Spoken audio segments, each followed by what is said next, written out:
M250 light machine gun.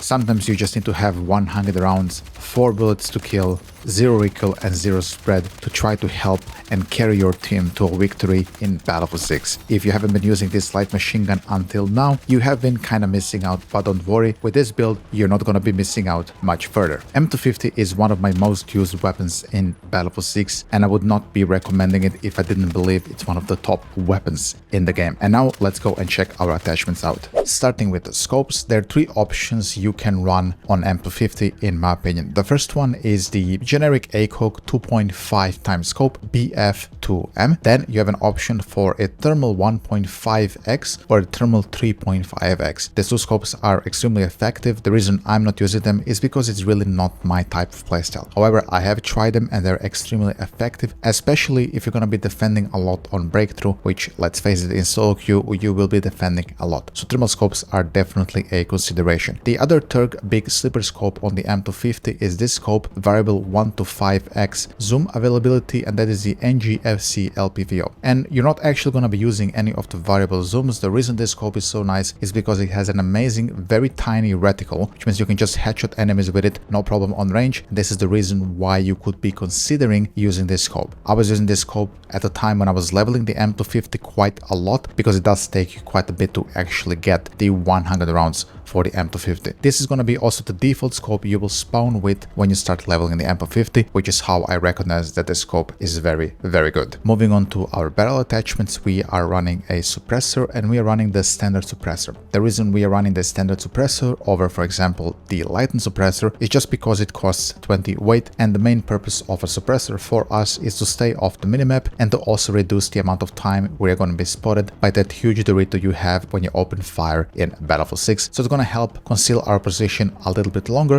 which is going to enable you to rack more kills for your team. If you can find space in your build to fit in the lightened suppressor, it is actually the preferred choice for light machine guns. If you are not aware, because of this option here, it says reduces recoil buildup and improves recoil recovery at the cost of hipfire accuracy. Our hipfire accuracy isn't really relevant. We are using an LMG, and M250 by default is pretty laser accurate in hipfire anyway. I usually just outgun people either way, lasers or not, or having this suppressor on. So if you can fit it in, I recommend you give it a try. Moving on to the barrels themselves, a barrel we are running is going to be the heavy extended barrel for one reason only. If we go to the heavy barrel, you can see that our muzzle velocity is 760. And when we equip the heavy extended barrel, it goes up to an absolute whopping 9.50 muzzle velocity, basically nearly hit scan for our LMG, which means that with our 0 recoil on this gun, we're going to be beaming people 50, 60, 5,000 meters downrange in 4 bullets to kill. Yes, ladies and gentlemen, if you aren't aware, the M250 is 4 bullets to kill on basically infinite range. This gun is just an absolute monster on range. So for this reason is why we're running the heavy extended barrel. You can also of course go with the heavy barrel because it will give you a little bit more mobility, but I highly recommend you go just with this absolutely crazy muzzle velocity. It is just too good to miss, and they both cost the same weight, 10. So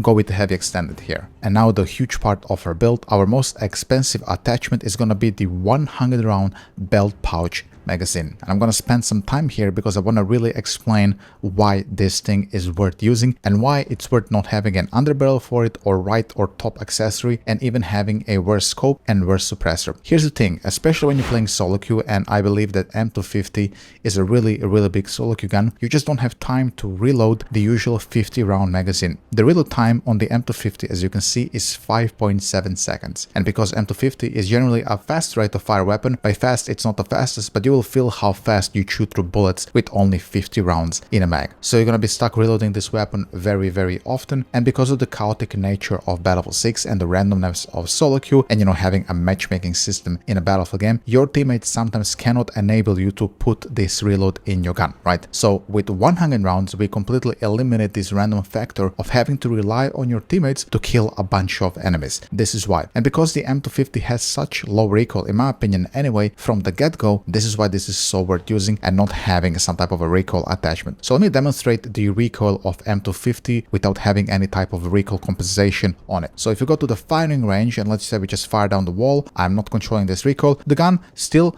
has really low recoil. I'm not controlling any of that. So when you put a little bit of recoil control into your mechanical ability, you can see the gun is moving top right, which means we are pulling top left. And when we pull top left, this gun has so little recoil, it's crazy. And you can basically just hold this for 100 rounds down range. This is like basically 10 kills if you can line it up, and of course your stars align as well. So how does this look in practice on target range? So let's say this is what, 10-15 meters with just 4 bullets to kill. And I also want to demonstrate 4 bullets, so it's 1, 2, 3, 4. So this is 30 meters. Let's go a bit further, 45 meters, 1, 2, 3, 4. This gun is just 4 bullets to kill on basically any range, and this is what makes it so powerful. 4 bullets to kill down range, low recoil, and 100 rounds in the magazine. This thing is just an absolute monster. If we go to the furthest target down range, you can see 1, 2, 3, 4, always 4 bullets to kill. No other LMG has this forgiving recoil and this incredible damage on range. Alright, let's hop in the match and put this bad boy to use. Here we are on Empire State Defense on Breakthrough. As I mentioned throughout the attachment guides,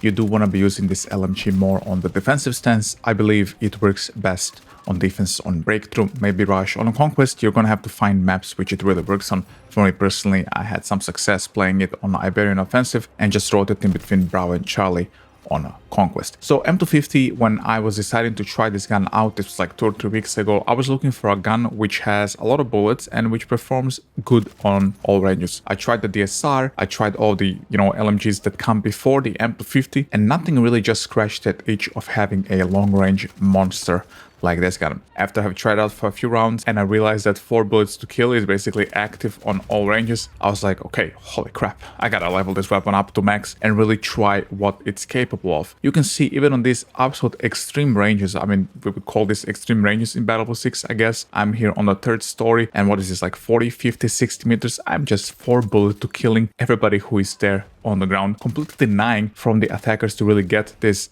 alpha flag. It is extremely powerful. What is really enabling me, however, to try to deny all these pushes and revives is because I don't have to reload often. This is something I realized was the biggest problem with M250, as I have mentioned in my attachment guide. The gun has really slow reload time. So this is like one of the biggest drawbacks of the weapon. So this is why they have put the, huge big box 100 bullet attachment to cost whopping 55 weight, right? They had to balance the gun out somehow. So because the gun is so good on recoil, it's so good on spread, it's so amazing on damage, it's so good on everything, it even feels very good to use. I mean, when I'm shooting this weapon, when I'm getting the kill feedback from, shooting people, how the gun sounds, how it behaves, it all just feels so premium with this weapon, you know what I'm saying? And I'm really missing that with some of the other weapons in Battlefield 6. M250, I really cannot recommend it enough. It's my most played weapon. It is just such a good all-around light machine gun, especially if you're a breakthrough enjoyer and, like I said, you play alone, you find yourself to defend a lot. It's gonna serve you really well. Give this gun a try. If you did enjoy watching this video, then please consider leaving a like and a subscription for future videos. The next guide is gonna be M240 Bravo, I believe, which is just a reverse M250, but you will have to wait for the guide for that gun to really see what that gun is made from and how to use it correctly. I'll see you in the next video. Take it easy and bye bye.